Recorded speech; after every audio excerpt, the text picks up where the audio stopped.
is blessing you based on that covenant. Somebody say that with me. So prosperity in this kingdom does not answer to prayer and of agreement, but it answers to personal qualitative walk with God in the covenant. It doesn't answer to prayer of agreement. That is why many prayer warriors that can pray fast for how many days, they are still walking in abject poverty, because fasting and prayer does not answer the call of kingdom prosperity. It answers to covenant. Come on, say covenant. Covenant. Come on, say covenant. Say what you are doing or the business that you are involved in, notwithstanding, if God wants to bless you, He bless you based on the covenant. Are you sitting there with me? That is why you see anybody selling tomato the same way you are selling. Why is it that some people are selling more than you do? Somebody open shop, the same place, one is having customers more than the others. It is simply because one knows the secret behind prosperity. Even people that are not a believer, and they gain access to this realm of covenant, they practice it, and prosperity is speaking. I was reading one article of recent time, and I discovered that how many of you know Dangote in Nigeria? Good. He's one of the richest man in Africa. Are you hearing what I'm saying? One of the richest man in Africa. That man received blessing from late Archbishop Idausa. How did he receive that blessing? Late Archbishop Idausa was having a crusade in Benin. As they rounded up late.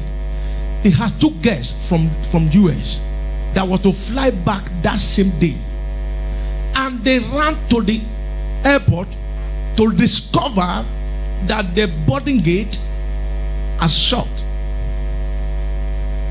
They said everything have closed in Benin there.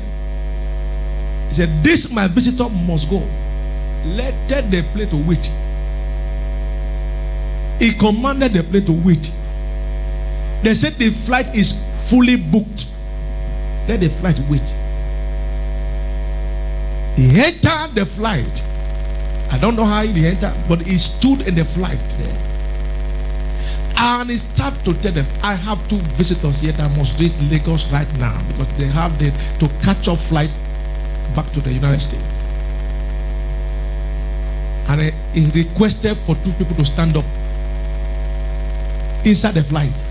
Stand up for my visitor to go. Everybody sit down. Dangote and his own man that was traveling together stood up and he gave a seat for his visitor. And our bishop looked back and I looked at him. Because you stand up for my visitor to go back, the carrier of the gospel of Jesus, the whole world will hear you. Are you hearing what I'm saying? The whole world will hear of your glory. That was how Dangote blessing sprang up, because of that prophetic word. Now, Christians were seated. The man said, I'm an bishop. They know him in Benin. Christians were there. They didn't stand up. A Muslim stood up. Why not? These people carried the gospel of Jesus. Stood up and they gave seat for them to go. And blessing was in that. That's covenant practice. You rise, no matter who you are. If you practice such a covenant, God in his infinite mercy will reach out to you in a blessing. It doesn't really matter. Abiola, for example, these are people that know what is called covenant. He only gave his life to Christ while he was about to die in prison. When he talked about covenant practices, Abiola was involved in it. That is why that man very rich. No matter who you are, when you practice that is why he pays me so hard when you see a believer not practicing the covenant. Somebody say that with me. A covenant is likened to a contract. Come on, say contract. So it involves two or more people, but this time around we're talking about here, it involves you and your God. Enter into covenant relationship with God, then you will see how God will promote and turn your destiny around. No matter the family that is in the land, covenant is superior to every climate you can ever think of. When you are a covenant practitioner, no poverty, no family will knock at your door. Others might be saying there is a cast down, but in your own case there is a supernatural lifting. That is the portion of every covenant practice. Every covenant practitioner enjoy abundance even in the midst of famine. Now, there was famine in the land in the days of Abraham. Despite the famine that was in the land, Abraham became rich in cattle, in silver, and in gold. When others are saying there is a famine, this man was having abundance.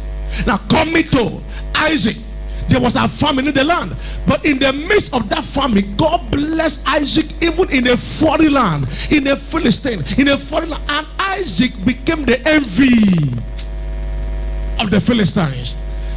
No matter where you are, even in this land, you are not in your country, for example, you are in Italy. If you can practice the covenant in this place, sky will never be your limit. You go beyond the sky. Are you hearing what I'm saying?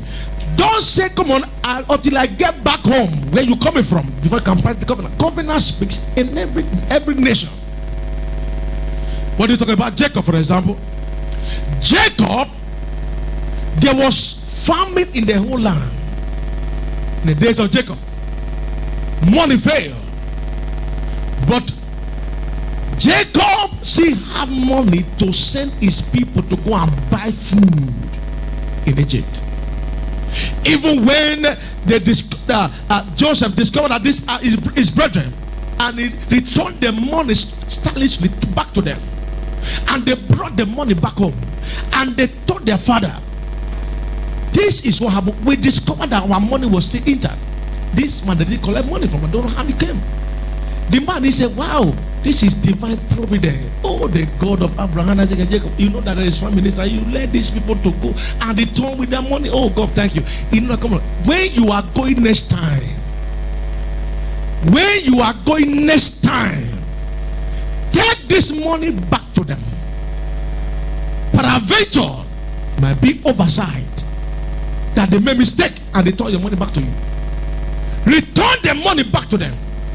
And at the time whereby they were going back, the Bible said he gave them money to buy, and he gave them double money. Not only that, he presented a precious gift to that man that gave that money to them. That is covenant people. No matter the famine in the land, covenant will exempt you. I didn't hear, shall I believe you, amen? No matter the situation in the land, covenant will exempt you. This is what I'm saying here. Listen to this. If you see terror in this church now, instead of you bringing that terror and say, I see terror, you say, go answer my prayer today. You put out a pocket. You are a thief. You are a thief.